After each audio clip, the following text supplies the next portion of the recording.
ஸ்ரீமன்னாராயணா நாராயண பட்டதிரி உருகும் பரமனா நலம் தரும் நாராயணீயம் அருள் வழங்குமே தினம் நம்மை காக்குமே. தவைவ வேஷே பனிராஜிசேஷே ஜலைகசேஷே புவனிஸ்மசேஷே ஆனந்த சாந்திரானுபவஸ்வரூபகாக ஸ்வயோக நித்ராக பரிமுத்ரிதாத்மா. நாராயணியத்தினுடைய உயர்ந்த 8வது தசகத்தினுடைய 6வது ஸ்லோகத்துல நாராயண பட்டத்திரி பகவானுடைய யோக நித்திரை, அதனால அனைத்து லோகங்களும் அவனிடத்துல எப்படி லயமா இருக்கு, அவனுடைய சொப்பனம் என்ன, நமக்கு அவன் அளிக்கக்கூடிய சொப்பனம் என்னன்னு சொல்லிட்டு அழகான இந்த ஸ்லோகத்தினால அவனுடைய யோக நித்திரையை பத்தி அவர் சொல்லல, யோக நித்திரையினுடைய ஒரு பெருமையை பத்தி சொல்றாராம். நம்மளை இழுத்து பிடிச்சு லயமாக்கி பகவான் எப்படியெல்லாம் நமக்கு அவனுக்கு அனுகிரகம் பண்றான்னு. அப்ப அவன் முழிக்கக்கூடிய சமயத்துல என்ன ஆகும், இந்த யோக நித்திரையில சொப்பனங்களாகிய ஒரு சூழ்நிலை. ஒவ்வொரு மனிதனுக்கும் நாம கூட நம்ம தூங்கக்கூடிய சமயத்துல நம்முடைய எண்ணங்கள் எல்லாம் அப்படியே லயமா போயிடும். அயர்ந்து தூங்கக்கூடிய ஒருத்தனுக்கு நமக்கு ஏதாவது ஞாபகம் இருக்கா? பல சந்தர்ப்பங்கள்ல நம்ம வீட்டிலேயே இருந்தா கூட எழுந்துக்கும் போது ஒரு நிமிடம் ஆகும், நம்ம எங்க இருக்கோம் என்ன பண்றோம்னு தெரியாம குழம்பக்கூடிய ஒரு சூழ்நிலை கூட ஏற்படும். காரணம், நம்முடைய சிந்தனைகள், செயல்கள், எண்ணங்கள் எல்லாம் அப்படியே நமக்கு தூங்கச்சே நமக்கு லயமாயிடுறது. ஆனா முழிச்சுண்டா ஒரு நிமிஷத்துக்குள்ள குருவாயிரப்பா உன்னுடைய ஒரு சக்தி இருக்க, எங்களுக்கு டக்கு டக்குன்னு அந்த ஞாபகத்தை நீ கொடுத்துடுற, அந்த உடனே அந்த ஞாபக சக்தியை கொடுக்கலன்னா நாங்கெல்லாம் எப்படி திண்டாடி போயிடுவோம். நாங்க எழுந்த உடனே அத்தனை லயமும் கலைஞ்சு போய் நாங்க எங்க இருக்கோன்ற உணர்வை கொடுக்கிறது யாரு? எங்க வீட்டுல இருக்கோம், இது என்னுடைய மனைவி, என்னுடைய குழந்தை, எழுந்துக்கிறோம், நாங்க குளிக்கிறோம், பூஜைகளை பண்றோம், எங்களுடைய அலுவலகத்துக்கு கிளம்புறோம், உடனே அந்த சூழ்நிலைக்கு ஏத்த மாதிரி நாங்க மாறிக்கிறோம், பேச வேண்டிய இடங்கள்ல பேச வேண்டிய சிந்தனைகளை பண்றோம், நாங்க நடத்த வேண்டிய காரியங்களை நடத்துறோம், நண்பர்களோட எப்படி பேசணுமோ அதை ஞாபகத்துல வச்சுட்டு பேசுறோம். இவ்வளவும் முதல் நாள் தூங்கும் போது எங்களிடத்துல லயமாயிடுறது. எந்த சிந்தனையும் எங்களுக்கு மறுநாள் என்ன பண்ணணும்னு தூக்கத்துல ஞாபகம் இருக்கிறது இல்லையே. ஆனால் நாங்க முழிக்கும் போது மறுநாள் இரவு நாங்க படுக்கும் வரை நாங்கள் பண்ண வேண்டிய ஒவ்வொரு காரியத்தையும் நாங்க பண்றோம் நாங்க நினைச்சுட்டு இருக்கோம். ஆனா எங்களுடைய எண்ணமோ செயலோ பேச்சோ நடவடிக்கைகளோ அன்றாட அலுவலகங்களோ எல்லாம் அலுவல்களோ எங்களுக்கு எல்லாமே யாரால கொடுக்கிறது? உள்ளது உள்ளபடி தரக்கூடியது யார்? லயப்படுத்தியது யார்? ஞாபகப்படுத்தி அந்த லயத்தை திருப்பி கொடுத்தது யாரு? இத சிந்தனை பண்ணா குருவாயிரப்பா இந்த ஸ்லோகத்துல பரமாத்ம தத்துவம் வேதாந்த ஞானம் எங்களுக்கு சுலபமா புரிஞ்சிருண்டா. ஆனந்த சாந்திரானுபவஸ்வரூப ஸ்வயோக நித்ராக பரிமுத்ரிதாத்மா. அதனால இவ்வளவத்தையும் பரமாத்மாவாக இருந்துட்டு எங்களை இயக்கக்கூடியவன் நீதான், ஆதி மூலமான நீதான். எவன் யோக நித்திரையில படுத்துட்டு இருக்கானோ அங்கேருந்து அவன் இயக்கக்கூடியது சிருஷ்டி. அவனால் சிருஷ்டிக்கப்பட்ட நாங்கள் இயங்குவது ஸ்வயோக நித்ரா ஆனந்த சாந்திரானுபவஸ்வரூப. அதாவது நாராயணியத்தை ஆரம்பிக்கச்சே சாந்திர ஆனந்தன்ற பதத்தோட தான் ஆரம்பிச்சார். சாந்திரானந்தாவ போதாத்மகம்னு அந்த உன்னதமான பதத்தை உயர்ந்த ஸ்லோகங்கள் வரச்சே அடிக்கடி அவர் ஞாபகப்படுத்துறது வழக்கம். அந்த வகையில இந்த சாந்திர பதம் ஆனந்த பதம் இது ரெண்டுத்தையும் இந்த ஸ்லோகத்துல நீ எங்களை சிருஷ்டித்து எங்களுடைய இயக்கங்களை இயக்கறிய அது ஆனந்த சாந்திரானுபவஸ்வரூப. ஆனந்தமான காரியம், அது சாந்திரானந்தமான ஒரு காரியம். அப்படிப்பட்ட அவனுடைய ஏக்கம்தான் பரமாத்ம ஸ்வரூபம். யோக நித்திரையில நீ இருக்கேன்னு நாங்க இந்த ஸ்லோகத்துல புரிஞ்சுட்டோம்னா இது பெரிய புரியாத விஷயமோ வேதாந்த ஞானமோ தத்துவமோ கிடையாது.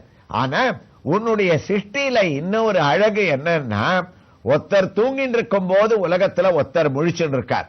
ஒரு வருடத்துல அவருடைய எண்ணங்கள் காரியங்கள் எல்லாம் லயமாகும்படி அடங்கும்படியாக நீ பண்ற. அதே சந்தர்ப்பத்துல உலகத்துல இன்னொருத்தர நீ இயக்கின்னு இருக்க. அதான சிருஷ்டி கிரமம். நம்முடைய உலகத்திலேயே ஒரு இடம் பகலா இருக்கும் போது ஒரு இடம் இரவா இருக்கு, ஒரு இடம் இரவா இருக்கும் போது ஒரு இடம் பகல். உங்க ஒரு இடத்துல சூரிய உதயம், அன்னைக்கே உலகத்துல உன்னுடைய அருளால சூரிய அஸ்தமனம் இன்னொரு இடத்துல. ஆக இதை எல்லாத்தையும் பார்த்து பார்த்து பார்த்து நீ ஏற்கிற மனிதர்களுக்குள்ளேயே உன்னால படைக்கப்பட்ட ஒருவனுக்கு தூக்கத்தையும் ஒருவனுக்கு நீ அந்த லயத்தை போக்கி அவனுடைய எண்ணங்களை நீ கொடுக்கிறேன்னு சொன்னால் அதுவும் பரமாத்ம ஸ்வரூபம் தானே. அதுதான் தவைவ வேஷே பனிராஜ சேஷே ஜலைக சேஷே புவனேஸ்வ சேஷே.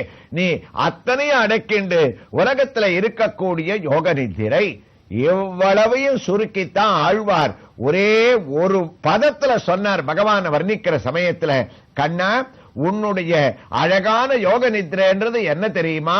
உலகமுண்ட பெருவாயா உலப்பில் கீர்த்தி அம்மானே.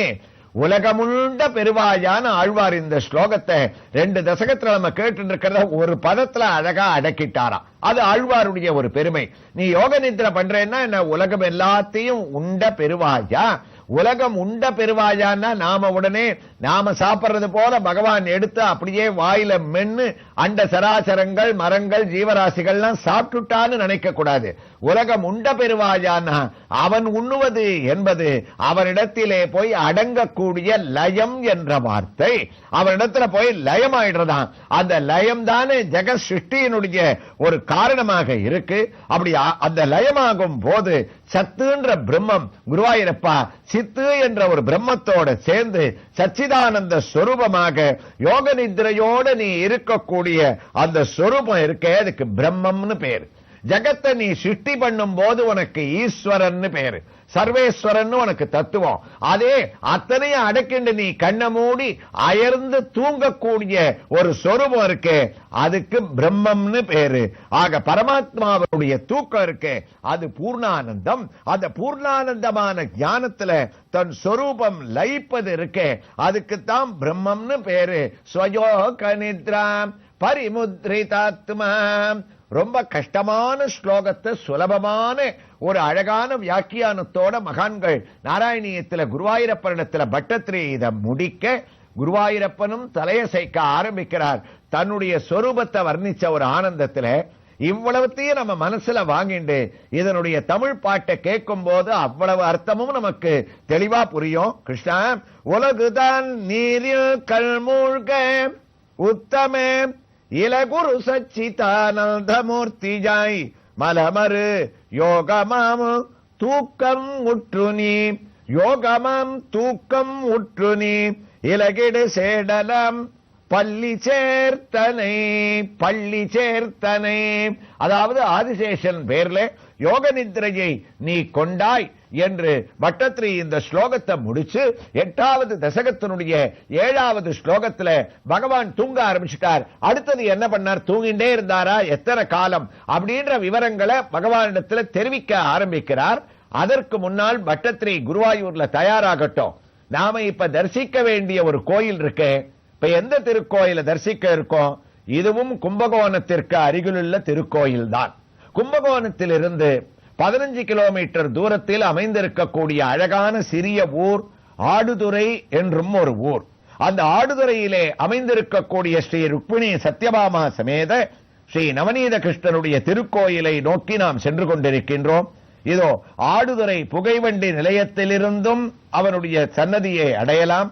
கும்பகோணத்திலிருந்தும் 15 கிலோமீட்டர் தூரத்தில் நாம் தரை மார்க்கமாகவும் இந்த திருக்கோயிலை அடையலாம். இந்த திருக்கோயிலானது பாரத தேசத்தில் பிரசித்தி பெற்ற ஆடுதுறை நெல் ஆராய்ச்சி நிலையத்திற்கு அருகில் அமைந்திருப்பது ஒரு விசேஷம்.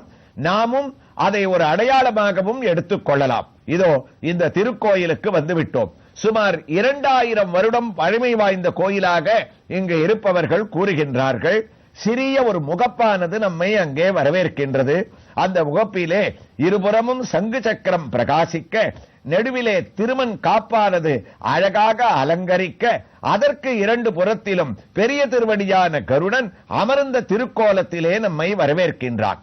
இந்த திருக்கோயிலானது இந்த ஆடுதுறைக்கு அருகிலே அமைந்திருக்கக்கூடிய திருவெள்ளியங்குடி என்ற திவ்ய தேசத்தின் ஒரு தேசமான அந்த திருவெள்ளியங்குடியின் அபிமான ஸ்தலமாகவும் இது விளங்குகின்றது என்று இங்கு இருப்பவர்கள் கூறுகின்றார்கள். இதோ உள்ளே நுழைந்து விட்டோம். அழகான கொடிக்கம்பத்தை நாம் வணங்கி அதற்கு அடுத்து உள்ள பலிபீடத்தை தாண்டும் போது சற்றே நிமிர்ந்து தரிசிக்கின்றோம்.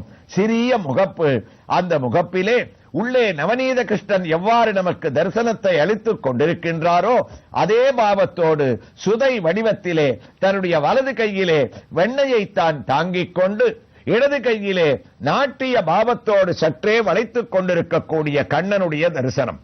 ஒருபுறம் ருக்மிணி பிராட்டி, மறுபுறம் சத்யபாமா நாச்சியார். ஆனால் இந்த ருக்மிணியினுடைய திவ்ய சேவையிலே என்ன அழகு என்றால், சாதாரணமாக இது போன்ற திருக்கோயிலிலே ருக்மிணியோ சத்யபாமாவோ ராதையோ நம்மை நோக்கி இருப்பார்கள். ஆனால் இங்கு ருக்மிணி பிராட்டியானவள் சற்றே தன்னுடைய சரீரத்தை திருப்பிக் கொண்டு கண்ணனை நோக்கி தரிசித்துக் கொண்டிருக்கக்கூடிய ஒரு வினோதமான ஒரு காட்சியை நாம் பார்த்து சத்யபாமாவையும் தரிசித்து நேரே ஆலயத்திற்குள்ளே நுழைகின்றோம்.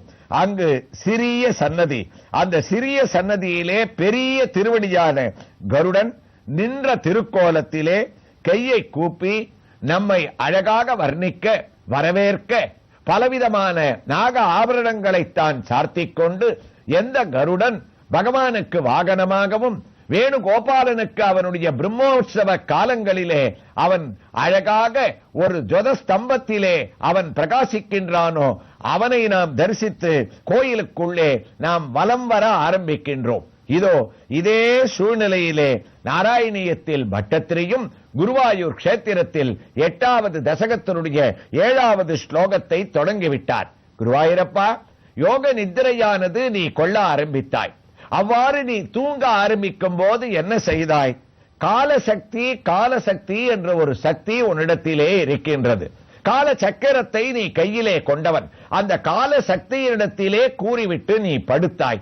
என்ன கூறினாய்? சரியான சந்தர்ப்பம் வரும்போது நான் உனக்கு உத்தரவிடுகின்றேன், என்னை எழுப்பி விடுவாயாக என்று காலசக்திக்கு நீ உத்தரவிட்டாயாமே என்று அதே பதத்தோடே இந்த ஸ்லோகத்தை பட்டத்திரி ஆரம்பிக்கின்றார். கிருஷ்ணா, காலாக்கிய சக்தியோ பிரளயாவசானே பிரபோதயத் யாதி சதா கிலாதோ त्वया प्रसुद्धम् परिशुद्ध शक्तिः व्रजेन तत्रा किल जीवदम्ना. காலரூபமான சக்திய பார்த்து நீ உத்தரவு போட்ட. எல்லாத்துக்கும் ஒரு கால அளவு உண்டு. மனிதனான எங்களுடைய கால அளவை நீ 100 வயசுன்னு நிர்தாரணம் பண்ணிருக்க. எல்லாத்துக்கும் ஒரு மொழி உண்டு, ஒரு பாஷை உண்டு. அந்த பாஷை எதனால உருவாருது? ஒன்னால் படைக்கப்பட்ட பிராணிகள்லாம் பேச முடியாது. சாதாரண ஒரு கொசுவுக்கு கூட நீ ஒரு பாஷையை கொடுத்துத்தான், நீ ஒரு மொழியை கொடுத்துத்தான் சிருஷ்டி பண்ற. ஒரு நாய் இருக்கு, அதை அடிக்கணும்னு நாங்க ஒரு சின்ன கல்லை எடுத்தோம்னா எந்த பாஷையிலையும் பேசுறது இல்ல. நாங்க எடுக்கக்கூடிய அந்த கல்லை பார்த்துட்டே அது சட்டுன்னு திரும்பி ஓடுறது. அப்ப யார் அதுக்கு உணர்த்தினா? நாங்க அதை கைய வைக்கும் போதே அதுக்கு அந்த ஒரு பாஷையில அதை நீ புரியும்படியாக பண்ணிடுற. அதுபோல ஒரு எறும்பு உயர்ந்த நீ ஸ்ரீவேலி பிரதட்சணம் எந்த யானை மேல பண்றையோ அந்த யானைக்கு கூட புரியும்படியாக ஒரு பாஷையை நீ கொடுத்திருக்க. ஆனா அது பேசுறது இல்லையே தவிர ஒரு உணர்வு அதுக்கு நீ ஏற்படுத்துறியே. அந்த உணர்வு எங்கேருந்து வருது? கால சக்தியானது அதை கொடுக்கிறதுன்னு இந்த ஸ்லோகத்தை காலாக்கிய சக்தியம் பிரளயாவசானே பிரபோதயத் யாதி சதா கிலாதோ அப்படின்னு பட்டத்திரி அழகாக தொடர்கிறார். எவ்வாறு தொடர்கிறார்ன்ற வைபவர்களை இந்த ஆடுதுறையில் இருக்கக்கூடிய அழகான இந்த கண்ணனுடைய தரிசனத்தோடு நாம் நாராயணியத்தில் தொடர்ந்து கேட்கலாம்.